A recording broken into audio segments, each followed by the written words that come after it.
సందేశం అవుతుంది. ఎందుకంటే క్రీస్తును కలిగి ఉన్న వారు ఎలా ఉంటారు అనేది ఒక సందేశం అవుతుంది. కానీ ఇక్కడ మనం సింపుల్ గా వెళ్తున్నాం కనుక ఒక వ్యక్తి యొక్క దృష్టిలో ఒక సంపూర్ణమైనటువంటి పరివర్తన కలిగి ఆ వ్యక్తి శ్రేష్టమైన కార్యములను గుర్తుపట్టి వాటి మీద మనసు పెట్టాలి అంటే అతను సరి చేసుకోవలసిన అనుభవం ఏంటంటే నీలో క్రీస్తు ఉన్నాడా లేదా. క్రీస్తుని కలిగి ఉన్నాం అని చెప్పుకోవడం గొప్ప సంగతి కాదు, కానీ ఆయన ఉంటే ఖచ్చితంగా నీ దృష్టి ఏమవుతుంది, శ్రేష్టమైన కార్యముల మీదికి వస్తుంది. కొంతమంది మీరు జాగ్రత్తగా గమనిస్తే కొంతమంది దృష్టి అంతా ఎలా ఉంటుందంటే ఎప్పుడు తిండి తిండి తిండి తిండి తిండి తిండి తిండి.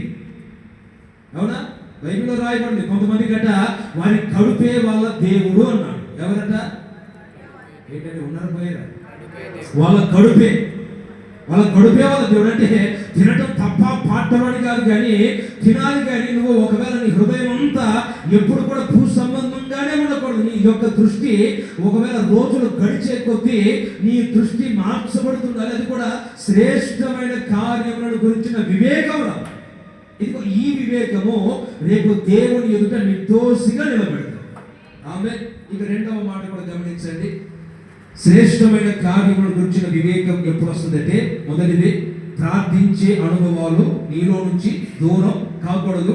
దాన్ని బట్టి నీ యొక్క జీవితం శ్రేష్టమైన కార్యముల మీదకి మనసు వెళ్ళిపోతుంది.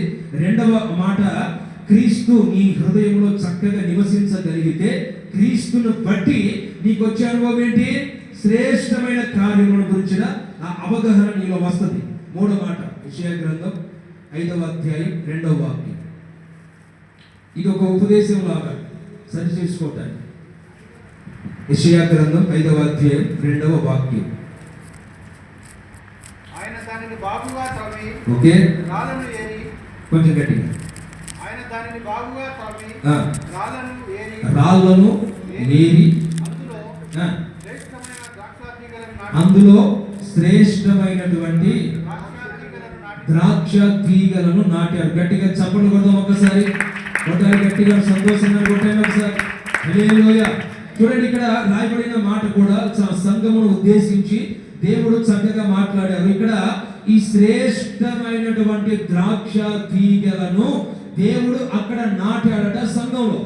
ఈ శ్రేష్టమైన ద్రాక్ష తీగలు అనగా విశ్వాసులకు సాదృశ్యం. దేవుని వాక్యంలో రాయబడతారు కదా, ద్రాక్షవల్లిని నేను ఏంటండి బాబు ఇది సమాధానం గట్టిగా చెప్తాను. ద్రాక్షవల్లిని నేను తీగలు కదా.